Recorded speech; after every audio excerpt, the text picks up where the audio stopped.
Sutra. Translated into English by Kosho Yamamoto.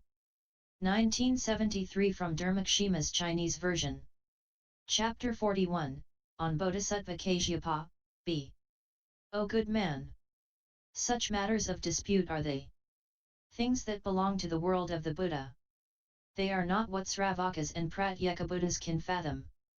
If a person can indeed gain a doubting mind, such a person can crush out innumerable defilements, as great in size as Mount Sumeru. When a man gains an immovable mind, this is what we call clinging. Bodhisattva Kasyapa said to the Buddha, O world-honored one! How do we cling? The Buddha said, O good man! Such a person may well follow what others say or look into the sutras by himself. Or he may particularly teach others, but such a person is unable to abandon what the mind sticks to. This is clinging. Kasyapa said, O world-honored one! Is such clinging an act of good or one that is not good? O good man! Such clinging is not an action that can be called good. Why not? Because such cannot break all the webs of doubt. Kasyapa said, O world-honored one! Such a person had no doubt from the very start. How can we say that he cannot break the webs of doubt? O good man! One who has no doubt is one who has doubt. O world-honored one! There is a person who says that one at the stage of srotapanna does not fall into the three unfortunate realms. The situation of this person may well be called one of clinging and doubt. O good man! This may well be called what is fixed, we cannot call it doubt. Why not? O good man! For example, there is a man who first sees a man and a tree and, later, while out walking at night, may see a stub tree trunk and gain doubt and wonder if this is a man or a tree. O good man! A person first sees a bhiksu and a Brahmacarin, and then might later see, far off, a bhiksu and gain doubt and wonder if this is a sramana or a Brahmacarin. O good man! A person may first see a cow and a buffalo and later may see, in the distance, a cow and gain a doubting mind and wonder whether this is a cow or a buffalo. O good man! All beings first see two things and then gain doubt. Why? Because the mind is not clear. I never say that a person of the srotapanna stage falls into the three unfortunate realms or that he does not fall into the three unfortunate realms. How can a person gain a doubting mind? Kasyapa said, O world-honored one! You the Buddha say that one necessarily sees a thing before and that then a doubt arises. There is one who, not seeing two things, gains doubt. What is this? It is Nirvana. O world-honored one! For example, a person runs into muddy water along the way. Not having seen anything of this kind before, a doubt arises. The case is thus. Is such water deep or shallow? Why is it that this person, not having seen such before, gains such doubt? O good man! Nirvana is nothing other than the segregation of suffering, non-nirvana is suffering. All beings see two things, which are, suffering and non-suffering. The suffering and non-suffering are, hunger and thirst, cold and heat, anger and joy, illness and peace, old age and the prime of life, birth and death, bondage and emancipation, love and parting, and encountering hateful people. Beings, having met with these things, gain doubt, could there be any way to do away with all such things or not? Because of this, beings entertain doubt as to nirvana. You say that this person has not seen any water before, and how, you ask, is it possible for him to gain doubt? Things are not thus. Why not? This person has seen water before in other places. That is why he gains doubt where he has not seen it before. O world-honored one! This person has seen deep and shallow places before and then he had no doubt. Why does he now gain doubt? The Buddha said, as he did not do before, he gains a doubt. That is why I say, a person doubts when there is what is not clear. Bodhisattva Kasyapa said to the Buddha, O world-honored one! The Buddha says that a doubt is clinging and clinging a doubt. Who does such? O good man! It is the Ekantaka, who has severed the root of good. Kasyapa said, O world-honored one! Who is the person who has severed the root of good? O good man! Any person who is clever, cunning, sharp-witted, and who understands well but leaves a good friend. All people such as those who do not give ear to wonderful Dharma, who do not think well, who do not live following Dharma are those who have severed the root of good. The mind parts from four things and the person thinks to himself, there cannot be dana. Why not? Dana is parting with wealth. If there is any return to dana, the danapati giver will always be poor. Why? The seed and the fruit are alike. That is why we say that there is no cause and no result. If a person speaks thus and says that there are no cause and result, this is severing the root of good. Also, a person thinks, the three elements of giver, recipient, and thing given do not abide eternally. If there is no abiding, how can one say that this is the giver, this the recipient, and this the thing given? If there is none who receives, how can there be any fruition result? For this reason, we say that there is no cause, and no result. Should a person say that there are no cause and no result, we can know that such a person has severed the root of good. Also, a person thinks, when a person gives, there are five things in this giving. When he has received, the recipient may at times do good or non-good. And the giver of this giving also does not gain any result of good or non-good. This is as things go in the world, where the seed calls forth fruit and the fruit the seed. The cause is the giver and the result the recipient. And the recipient cannot make the good and non-good come into the hands of the giver. Because of this, there is no cause and no result. If a person should say that there is no cause and there is no result, know that this person truly severs the root of good. Also, a person thinks, there is nothing that can truly be called dana. Why not? Dana is a thing which is indefinable. If indefinable, how can it call forth any good result? There is no result that is good or bad. This is what is called indefinable.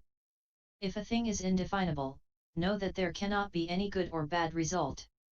For this reason, we say that there is no dana, no cause, and no result.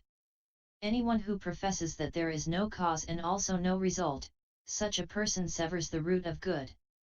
Also, a person may think, dana is will. If will, there can be no seeing and no objects seen. This is no matter physical form. If no matter, how can a person give? Because of this, I say that there is no dana, no cause, and no result. If a person speaks like this and says that there is no cause and no result, know that this person truly severs the root of good. Also, a person might think, if the giver gives to an image of the Buddha, that of a deva, or for the good of his parents who have now gone, there cannot be anyone who can be said to receive. If no one receives, there cannot be any result to name. If there is no result to name, this means that there is no cause. If there is no cause, this means that there is no result. If a person talks thus and says that there are no cause and result, such a person severs the root of good. Also, a person thinks, there is no father and no mother. Should a person say that parents are the cause of a being, the ones who bring forth a being, logic will lead him to say that birth must be going on continuously and that there is no interruption. Why? Because there is always the cause. But birth does not go on all the time. Because of this, know that there are no parents. Also, a person thinks, there is no father and no mother. Why not? If a being comes about through parents, the being must possess the two sexual organs of male and female. But there are not such. Know that a man does not come about from parents. Also, a person thinks, a being does not come from father and mother. Why not? One sees with one's eyes that one is not like one's parents in all such things as body and mind, deportment, one's goings and comings. Because of this, the parents are not the cause of the being. Also, a person thinks, there are four nothingnesses. These are, 1. What has not appeared is what is not. This is like the horns of a hare or the hair of a tortoise, i.e. non-existent. It is the same with the parents of a being. These four are what are equal to what is not. One may say that the parents are the cause of the being. But when the parents die, the children do not necessarily die. Because of this, the parents are not the cause of the being. Also, a person thinks, if we say that the parents are the cause of the being, beings must always come about from parents. But there are such births as the transformed birth and birth from moisture. From this we can know that the being does not come about from parents. Also, a person thinks, a person can grow up, not depending upon his parents. For example, the peacock gains its body by hearing the sound of thunder, and the blue sparrow gains its body by swallowing the tears of the male sparrow, the jivam jivaka gains its body by looking at a brave man who dances. When the person thinks thus and does not encounter a teacher of the way, that person, we may know, truly severs the root of good. Also, a person thinks, in all the world, there is no karmic result from the good or bad actions performed. Why not? There are beings who are perfect in the 10 good things and are pleased to give and amass virtues. Even to such persons there also truly come illnesses of the body, they can die in midlife, lose their wealth, and have many apprehensions and sufferings. There is a person who commits the 10 evil deeds, is parsimonious, greedy, jealous, lazy, and indolent. Never amassing good, he is yet at peace, has no illnesses, enjoys a long life, is full of wealth, and suffers no apprehensions or sorrow. From this we may know that there do not exist any karmic consequences from good and evil actions. Also, a person thinks, I also once heard a holy man speak, who said that there are cases where a person who has accumulated good falls into the 3 unfortunate realms when his life ends, and cases where the evildoer gains life in heaven when his life comes to an end. From this we can know that there cannot be any talk of results from good or evil actions. Also, a person thinks, all holy persons say 2 contradictory things. One says that harming life gains one a good result, and another says that killing earns one an evil result. From this we may know that what a holy person says is not definite. If there is nothing definite in what a holy person says, how can one be definitely fixed? For this reason, know that there is no result from good or evil. Also, a person thinks, there are no holy persons in the world. Why not? Any holy person will have the right way. All beings, possessed of defilement, practice the right way. Know that this means that they walk the right way and that defilement accompanies them. If the two exist at the same time, this means that the right way is unable to destroy defilement. If a person practices the way, possessing no defilement, what is the good of practicing the right way? This indicates that any person who has no defilement cannot make away with the way. If a person does not possess defilement, there is no need of the way. From this, know that there cannot be anyone in the world who can be called a holy person. Also, a person thinks, ignorance is causally related to action, down to birth, old age, and death. Beings are all equally related to the links of interdependence. The nature of the Noble Eightfold Path is equal, which is also so related. If one person practices, all beings will also gain. When one person practices, all the sorrows of others will die out. Why? Because defilement is equal in nature. And yet, we do not get this. This shows that there is no right way. Also, a person thinks, holy persons depend on the law, i.e. depend on the same things as of any common mortal, as in drink and food, walking, standing, sitting, and lying, drowsing, being happy, laughing, feeling hunger and thirst, cold and heat, apprehension and fear. If on the same level, holy persons cannot attain the holy way. On attaining the way, all these things must be done away with. If such things are not yet done away with, we may know that there cannot be any such thing as the way. Also, a person thinks, a holy person's body is immersed in the pleasures of the 5 desires. Also, he speaks ill of people, beats them, and is jealous and arrogant. He has sorrow and joy, and does good and evil deeds. From this we can know that there is no such thing as a holy person. If there is the way, there must be the cutting off of the way. If it is not cut off, we may know that there is no such thing as the way. Also, a person thinks, a person who has much pity is a holy person. Why do we call him a holy person? Because of the way. If the way is pity, he must have pity for all beings. It is not something one gains through having practiced. If there is no pity, how can a holy person gain it when he has accomplished the way? From this we may know that there is no such thing in the world as the holy way. Also, a person thinks, all things do not arise having the 4 great elements as their cause. Beings all equally possess the 4 great elements. Beings see that this person may gain and the other may not.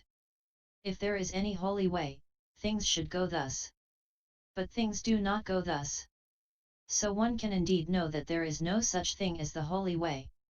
Also, a person thinks, if all holy persons have only one nirvana, we can know that there cannot be any such thing as a holy person. Why not? Because one cannot gain it.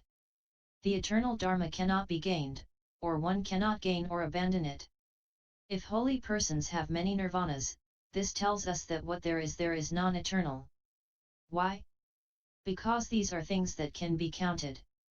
If nirvana is one, it will come to everybody when one person gains it. If nirvana is many, it must possess boundary lines.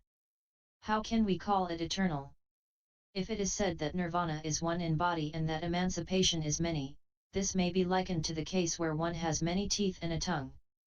But this is not so. Why not? Because each gaining is not total gaining. As there is a boundary line, it must be non-eternal. If non-eternal, how can one speak of nirvana? If there is no nirvana, how can there be any holy person? Due to this, we can know that there is no one who can be called a holy person. Also, a person thinks, the way that must be gained by any holy person is not what can be gained through causal relations. If it cannot be gained through causal relations, why do we all become holy persons? If all people are not holy persons, we can know that there cannot be any holy person or way. Also, a person thinks, the holy person says that there are 2 causal relations regarding right view, namely, 1, following others and giving ear to Dharma, and 2, thinking for oneself. If these 2 come about by causal relations, what comes about must also arise out of causal relations. Thus, there must be going on an unending chain of wrongs. If these 2 do not come about by causal relations, why is it that all beings do not get it? So thinking, the person truly severs the root of good. O good man! If a person should thus profoundly view all things as causeless and resultless, that person cuts himself off from the root of the 5 things, which begin with faith. O good man! The person who lacks the root of good is not necessarily one of the mean and dull, nor is he in heaven or in the 3 unfortunate realms. It is the same with the bhiksu who infringes the law of the Sangha. Bodhisattva Kasyapa said to the Buddha, O world-honored one! When does such a person come back and gain the root of good? The Buddha said, O good man! Such a person gains the root of good at 2 times. One is when he first enters hell, and the other is when he gets out of hell. O good man! There are 3 kinds of good act, which are those of 1, the past, 2, the present, and 3, the future. As regards the past, the nature dies out of itself. The cause may go off, but the result does not yet ripen. For this reason, we do not say that the person cuts off the karmic result of the past. What cuts off the causes of the 3 times is what we say that we cut off. Bodhisattva Kasyapa said to the Buddha, O world-honored one! If we say that we sever the root of good when we sever the cause of the three times, we may infer that the Ekantaka has the Buddha nature. Is such Buddha nature that of the past, or is it that of the present or of the future? Or is it extended over all the three times? If it is of the past, how can we call it eternal? The Buddha nature is eternal. From this, we can know that it does not belong to the past. If it is of the future, how can we call it eternal? Why does the Buddha say that all beings will definitely gain it? If a person will unfailingly gain it, how can we say that he severs? If it is of the present, how can it be eternal? Why is it that the person will decidedly see it? The Tathagata says that in the Buddha nature there are 6 kinds aspects, which are 1. The eternal, 2. The true, 3. The real, 4. The good, 5. The pure, 6. The visible. If the Buddha nature exists even after the severing of the root of good, we cannot say that we sever the root of good. If there is no Buddha nature, how can we say that all beings possess it? If the Buddha nature is both is and is not, why does the Tathagata say that it is eternal? The Buddha said, "O good man!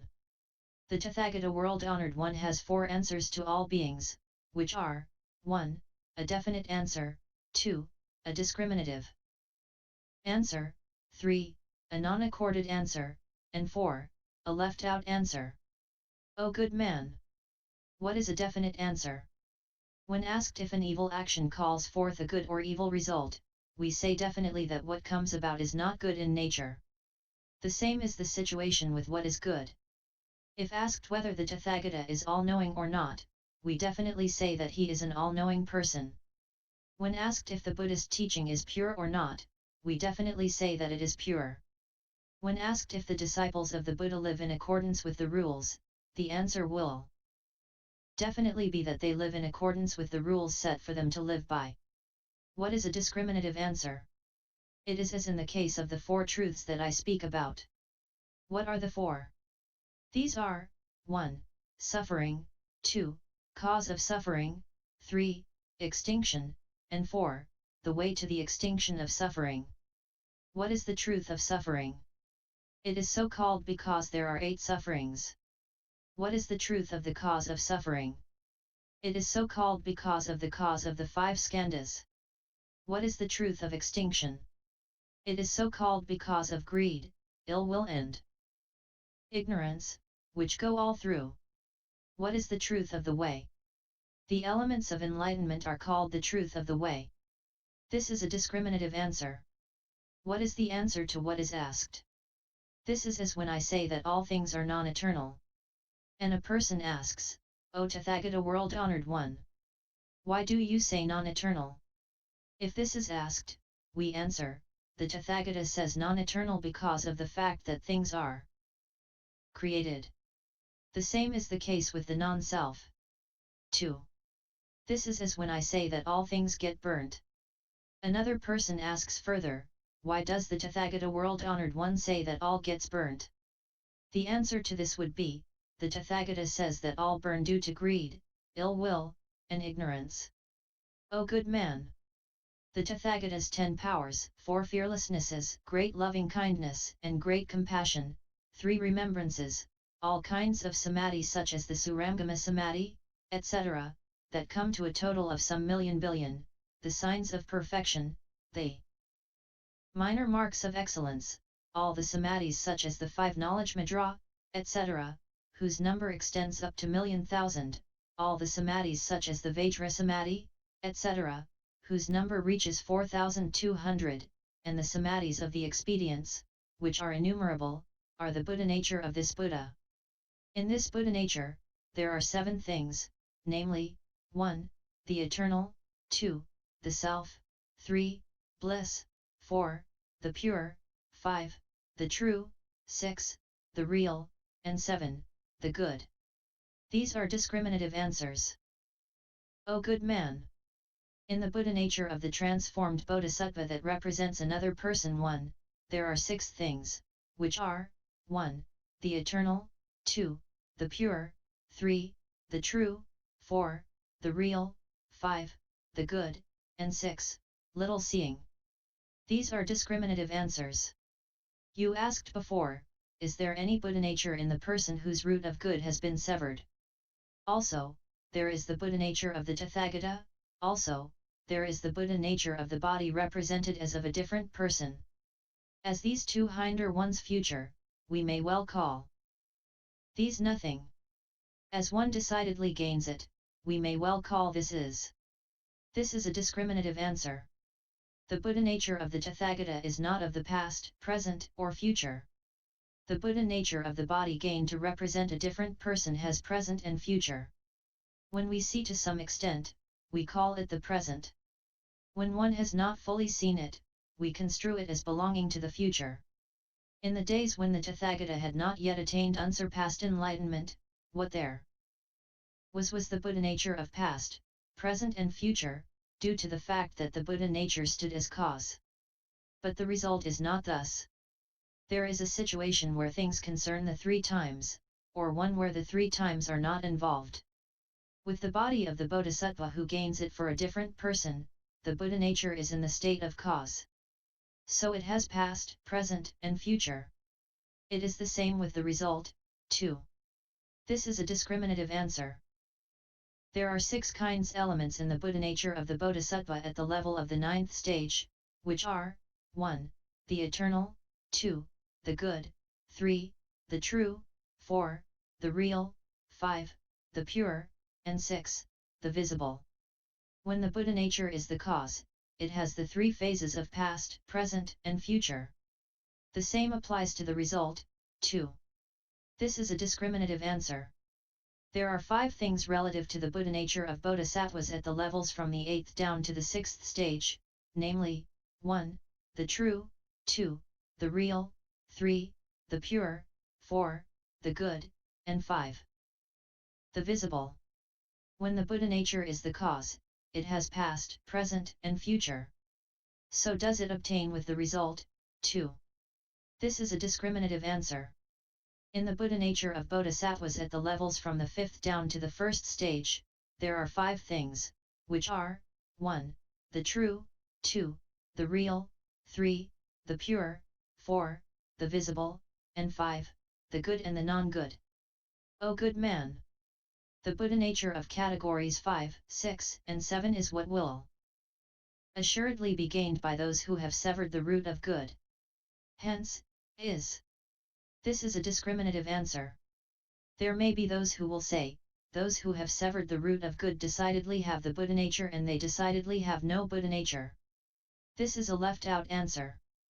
Bodhisattva Kasyapa said, O world-honored one! I have heard that an answer where no answer is given is called a left-out answer. O Tathagata! Why do you call such an answer a left-out one? O good man! I do not say that leaving out and not answering is a left-out answer. O good man! Of this left-out answer, there are 2 kinds, namely, 1. One which hinders and checks, and 2. Non-clinging. On this account, we say left-out answer. Bodhisattva Kasyapa said to the Buddha, O world-honored one!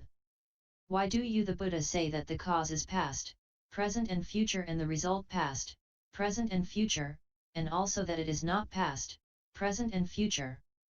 The Buddha said, O good man! Of the 5 skandhas, there are 2 kinds, namely, 1. Cause, and 2. Result.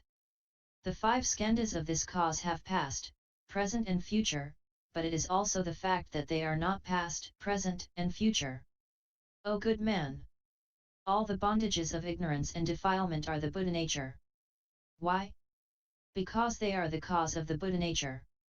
From ignorance and action and from all the defilements arise the 5 skandhas of good. This is the Buddha nature. We gain the 5 skandhas of good up to unsurpassed enlightenment. That is why I said before in the sutra, the Buddha nature of the being is like milk which contains blood. Blood refers to all the defilements of ignorance and action, etc., and milk refers to the 5 skandhas of good. That is why I say, from all the defilements and from all the 5 skandhas of good, one arrives at unsurpassed enlightenment. Just as the body of beings is made up of pure blood, so does it obtain with the Buddha nature. 2. The Buddha nature of the srotapanna and sakritagamin class who have excised defilement to some extent is like milk kesara, the Buddha nature of the anagamin is like butter daddy, that of the arhat is like fresh butter navanita, that of those at the levels of pratyekabuddha up to the bodhisattvas of the 10 stages is like clarified butter grute, and the Buddha nature of the Buddha is like the skim of melted butter sarpermanda. O good man! The defilement of the present hinders, so that beings cannot see. In Gandhamadana, we come across the ninakyaso. It does not mean that all cows can feed on it. It is the same with the Buddha nature. This is a discriminative answer. The Buddha said, O good man!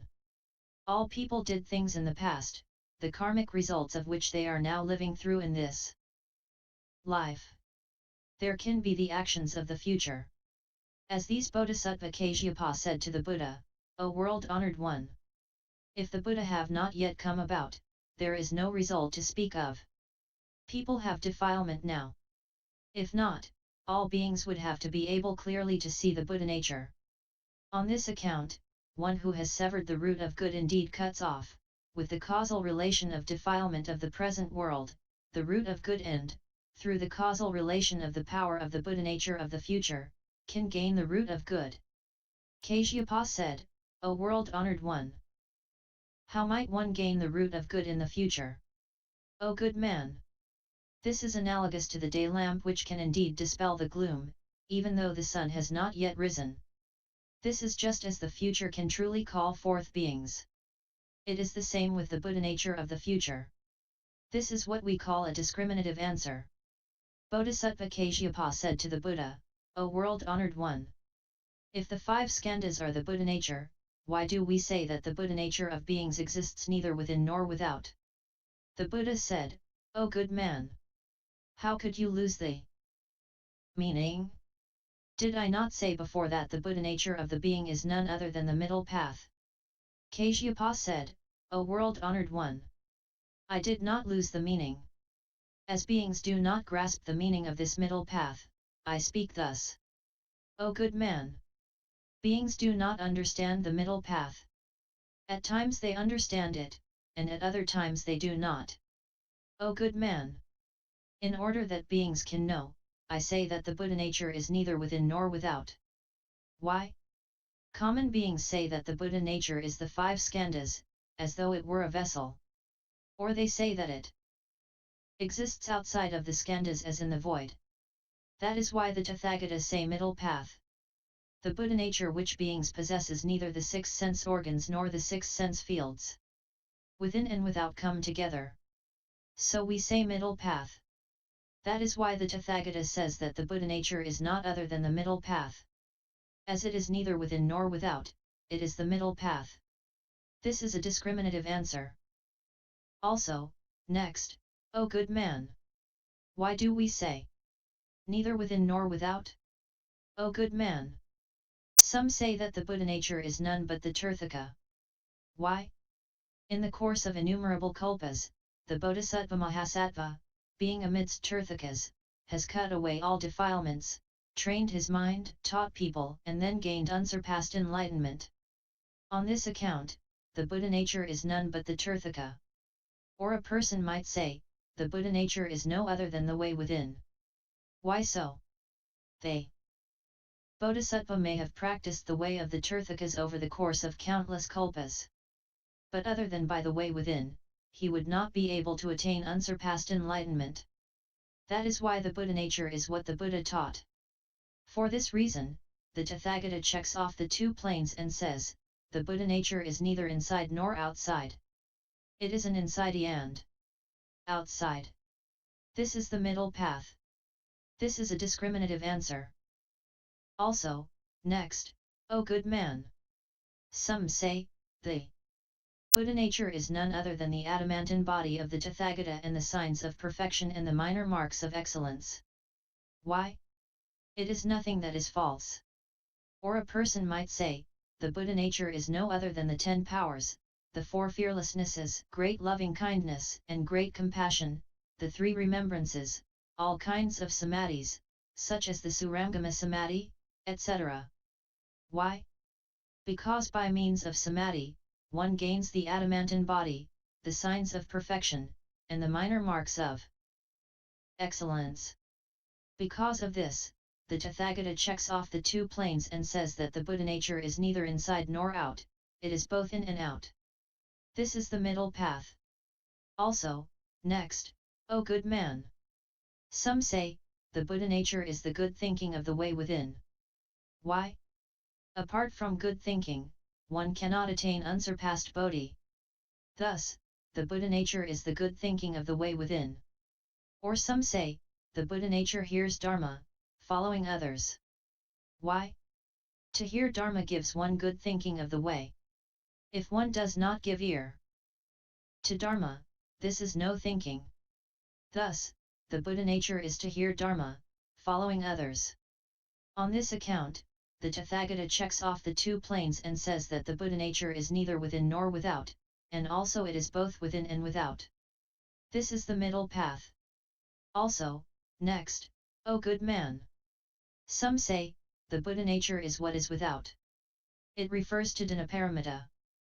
Through Dhanaparamita, one attains unsurpassed Bodhi. Because of this, we say that Dhanaparamita is the Buddha nature. Or a person says, the Buddha is the way within. This refers to the 5 paramitas. Other than these 5 things, there cannot be, we should know, any cause or result of the Buddha nature. On this account, the Tathagata checks off the two planes and says, the Buddha nature is neither within nor without. It is both within and without. This is the middle path. Also, next, O good man. A person says, the Buddha nature is the way within. For example, it is like the mani jewel on the forehead of the wrestler. Why? Because the eternal, bliss, the self, and the pure are like manas. Because of this, we say that the Buddha nature is within. Or some say, the Buddha nature is without. It is like the treasure trove of the poor man. Why? Because one sees it through expedience. It is the same with the Buddha nature, too. It exists outside of beings. By affecting an expedient, one can see it. Because of this, the Tathagata checks off the two planes and says that the Buddha nature exists neither within nor without, it is also both within and without. This is the middle path. O good man. The Buddha nature of beings is not as and is not is. Why so? The Buddha nature is, but it is not as in voidness. Because even when affecting innumerable expediencies, the voidness that we speak of in the world cannot be seen. But the Buddha nature can be seen. Because of this, though it is not like voidness. The Buddha nature is not as, but it is not as with the horns of a hare, i.e. it is not that it does not exist. Why? Even with innumerable expedients, the hair of a tortoise and the horns of a hare cannot come about. The Buddha nature can come about. So, though not as, it is not the same as the horns of a hare. So, the Buddha nature is neither is nor not is, it is and not as. Why do we say is? All is. Beings do not get cut off and do not die out. This is like the flame of a lamp, until one attains unsurpassed Bodhi. So, we say is.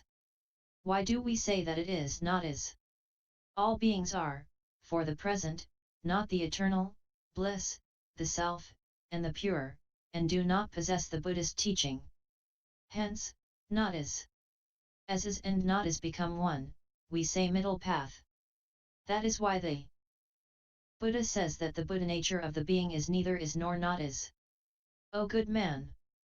If a person should ask, is there a fruit in this seed or not? Answer definitely, it is either is or not is. Why? Without the seed, we cannot gain the fruit. Hence, we say is. The seed does not yet have any bud. Hence, not is. Because of this, we say either is or is not. Why?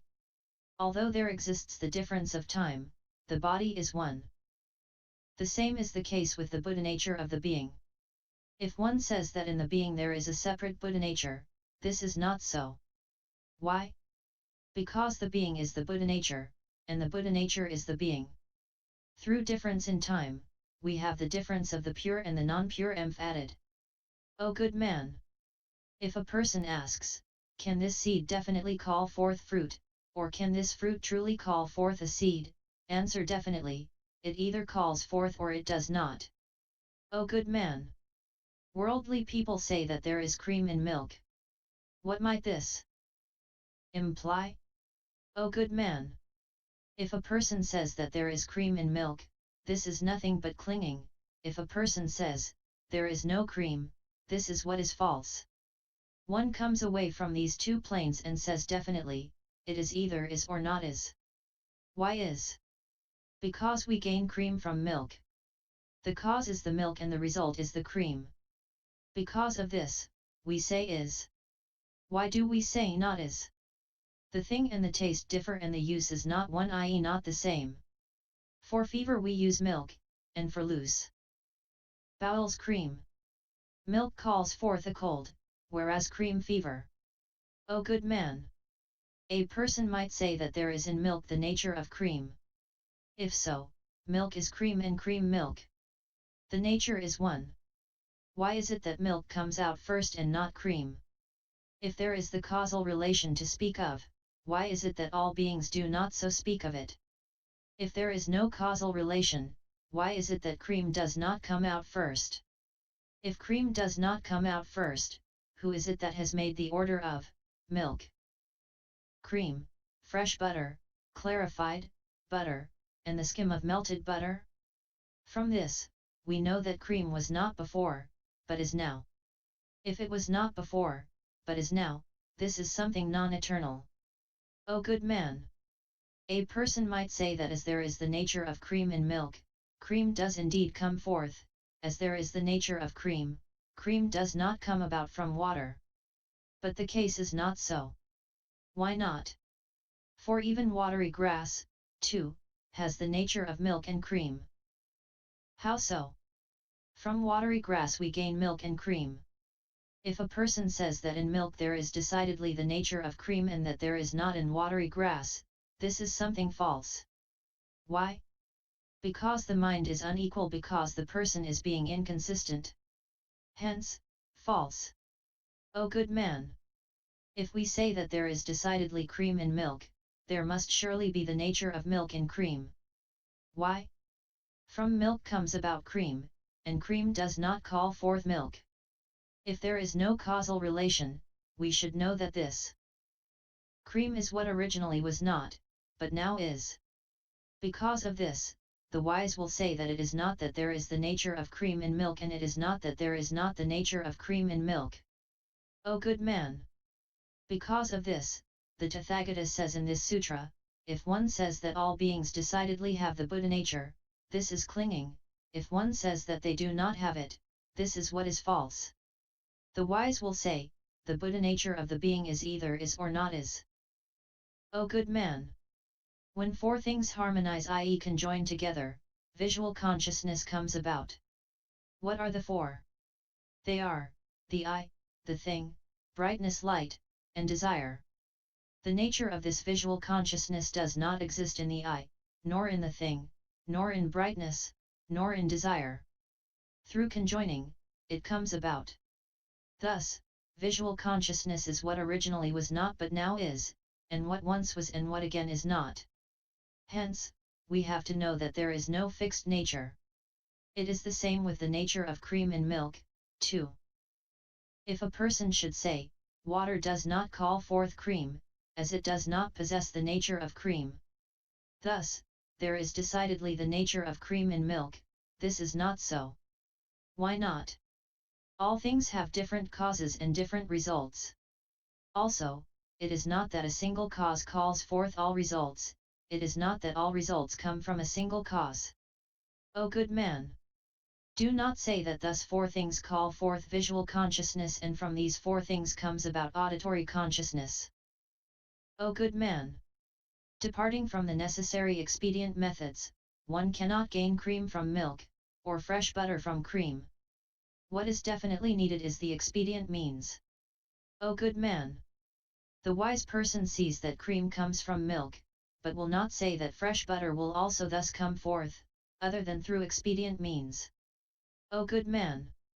That is why I say in this sutra, when the cause has come about, a thing comes about, when the cause is absent, there is no thing. O good man! The nature of salt.